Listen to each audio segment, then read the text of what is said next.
इसलिए इसने सवाल लोगों के बच्चों पे कुठाराघात किया है। SC ST एक्ट इतना काला कानून बना दिया है, हमारे बच्चों पे निरपराध अपराध मुकदमा लगाया जा रहा है। पहले से अरे इसने सुप्रीम कोर्ट के विरोध में जाके बहुत टाइट कर दिया मामला। पहले इतना कड़ा नहीं था। SC ST एक्ट मोदी सरकार ने, भारतीय जनता पार्टी की सरकार ने सुप्रीम कोर्ट के विरोध में जाके SC ST एक्ट को और कड़ा कर दिया है, जिसे हम लोग किसी भी कीमत पर बर्दाश्त नहीं करेंगे। सरकार आपकी बिल्कुल हम सरकार लेके आए, लेकिन अब इस सरकार को एक पल भी रहने का अधिकार नहीं है। हम लोग घर नहीं जाएंगे भाजपा को जब तक हटा नहीं देंगे मोदी को, तब तक घर वापस नहीं जाएंगे हम लोग। जब तक मोदी को नहीं हटाएंगे वापस घर नहीं जाएंगे हम लोग, किसी भी कीमत पर घर नहीं जाएंगे। हमारे बच्चों का भविष्य अंधकार में है। सवालों की पीढ़ियों को नष्ट करने का कुचक्र किया जा रहा है मोदी सरकार के द्वारा। किसी भी सूरत में हम लोग घर वापस नहीं जाएंगे जब तक इस सरकार से UGC काला कानून वापस नहीं ले लेगी। अरे चंद्रशेखर रावण की कोई औकात नहीं है। हम परशुराम के वंशज हैं, हम श्री राम के वंशज हैं, भवानी के वंशज, महाराणा प्रताप के वंशज। हम किसी से डरने वाले नहीं हैं।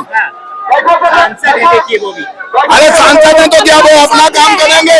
हम लोग सब समाज से आते, हम कानून हाथ में नहीं लेंगे। हम उनकी तरह अराजक नहीं है, हम संस्कारी परिवारों से हैं। देश की आजादी में हमारा योगदान, चंद्रशेखर रावण का कोई देश की आजादी में योगदान है?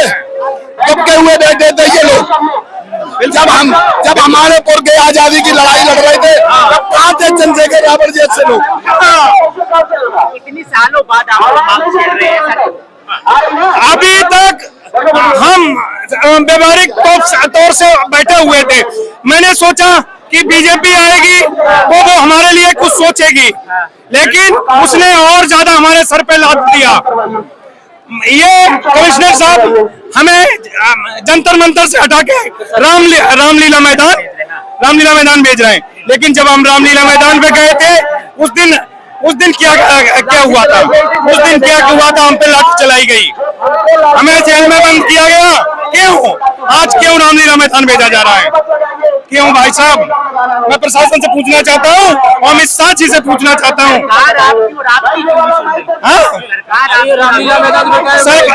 सरकार थी मेरी, अब सरकार मेरी नहीं है। सरकार मेरी नहीं है।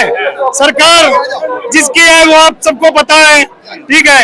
सरकार ने हम सबसे पहले हमारे ऊपर SC ST एक्ट लादा, अब लाद के हमारे बच्चों के ऊपर UGC एक्ट लाद दिया। अब हम तो झेल रहे थे, लेकिन हमारे बच्चे कैसे झेलेंगे ये बताइए। मैं मोदी जी से पूछना चाहता हूँ, हमारे बच्चे कैसे ये संघर्ष लड़ेंगे? क्या लग रहा है मांग पूरी होगी? टेंशन मत लो, आज नहीं तो कल होगी, लेकिन होगी, ओके रहेगी। नहीं तो 2029 में जैसे हाल कांग्रेस का हुआ वैसा हाल बीजेपी का भी होगा। 27 में तो यूपी का चुनाव है, उसका निर्णय मैं नहीं लूंगा, ठीक है। 2029 में मैं निर्णायक युद्ध लड़ूंगा, मैं खुद चुनाव लड़ूंगा। मेरा नाम महेश है। इतने दिन से यहाँ पर आंदोलन चल रहे थे बहुत सारे, ठीक है। आज जब यहाँ पर आंदोलन चल रहा है एक नया, तो हमें कह रहा है रामलीला मैदान चले जाओ। क्यों ये भेदभाव? क्यों भेदभाव जो आया है यहीं से आया है। आज सुबह से शाम हो जाए हम यहाँ से पीछे नहीं हटने वाले। हाँ, वही तो आंदोलन में भेदभाव क्यों? एक्टर लोगों के लिए यहाँ पर अनुमति दी जा गई थी, विदेश से कोई आएगा वहाँ पर मिल जाएगा, हम इसी देश के, हमें कुछ नहीं मिलेगा।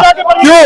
आज सुबह से रात हो जाए हम पीछे नहीं हटने वाले। अगर यहाँ पर भूख हड़ताल भी करनी पड़े, मेरा नाम महेश है, मैं भूख हड़ताल भी करूंगा, ठीक है। मैं चाहता हूँ कि हर गरीब बच्चे को शिक्षा का अधिकार मिले और सामान्य अधिकार मिले, ठीक है। हम ये चाहते हैं कि जिस बच्चे के जो भी गरीब परिवार से आता है उसका एडमिशन हो, उसे पढ़ाई का पूरा अधिकार मिले। आप दलितों के साथ भेदभाव करते, मूछ नहीं रखने देते, गोली पर नहीं चढ़ते। सुनो,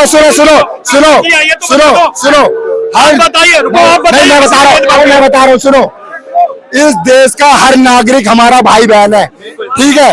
भेदभाव हम नहीं करते, भेदभाव करते हैं सरकार में, टीवी सीरियलों में। आप एक बात बताओ, अभी किसी होटल में खाना खाने जाओ, कौन जांच पूछ के खाना खिलाता है? बताओ। अभी ये टी-शर्ट लूंगा, टोपी लूंगा, कपड़े लूंगा, कौन जात पूछ के कपड़े देगा ये बताओ? कौन एक दूसरे की मेट्रो में जात पूछ के सीट देता है? कोई नहीं करता। भाई नहीं, ये आरोप कहाँ से आया? ये न्यूज रिपोर्टर बोलते हैं या संसद में बोला जाता है? जात पात कभी था ही नहीं इस देश में। अरे भाई सुनो सुनो, आप स्कूल जाओ वहाँ जात पात नहीं है, आप कॉलेज जाओ वहाँ जात पात नहीं है, आप मेट्रो में जाओ, ट्रेन में जाओ, हॉस्पिटल में जाओ, कौन सा बंदा जात पूछ के डॉक्टर से अपना इलाज कराता है? मुझे बता दो कौन? जात पात इस देश में कभी था ही नहीं, और जात पात को हमेशा जिंदा करते हैं कौन? ये भ्रष्ट नेता अपनी राजनीति के लिए। क्यों? ताकि इन्हें के वो लोग समर्थक दे। जब लाठी पड़नी होती है तो जनता को आगे करते हैं, और जब पार्टी होनी होती है तो खुद। आप एक बात बताओ, इतने लोगों को लाठी पड़ी जब पार्टी हो रही थी? एक भी इसमें था नहीं। जिस आंदोलन में आपको स्टेज पे ना चढ़ने दिया जाए, आप उस आंदोलन में मत आओ। सीधी सी बात है, जिस आंदोलन में आपका मुखिया ना पिटे, आप ना पिटो। आप यहीं से देख लो, लोग कहते हैं आजकल की जनरेशन पढ़ी लिखी है, ठीक है, पढ़ी लिखी जनरेशन होने के बाद भी उन पे लाठियां चलती रही, किसी नेता का सर नहीं फटा, है ना? किसी का भी सर नहीं फटा, आम पब्लिक का सर फटा, पब्लिक के हाथ पैर टूटते। क्यों? आज भी तो अगर आज ऐसा है तो जब आजादी के टाइम तो फिर क्या हुआ होगा आम जनताओं के साथ? उनके तो घर परिवार उजड़ गए होंगे, तब किसी ने नहीं देखा।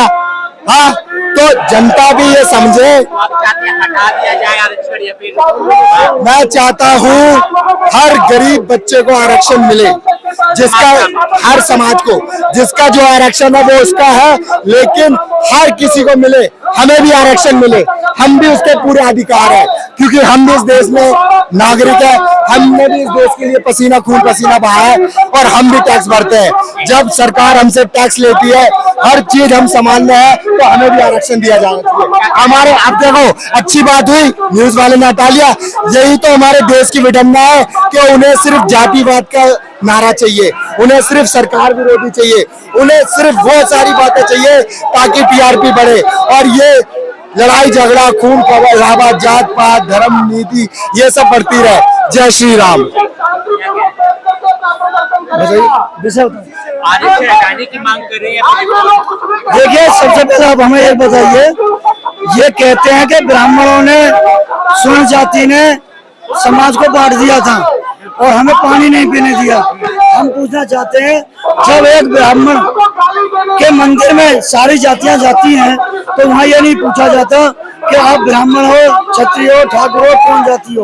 वहाँ जो ब्राह्मण देता है प्रसाद वो सबको समान रूप से देता है, वहाँ नहीं करता।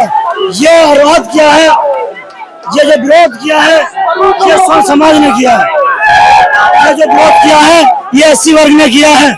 एससी वर्ग ने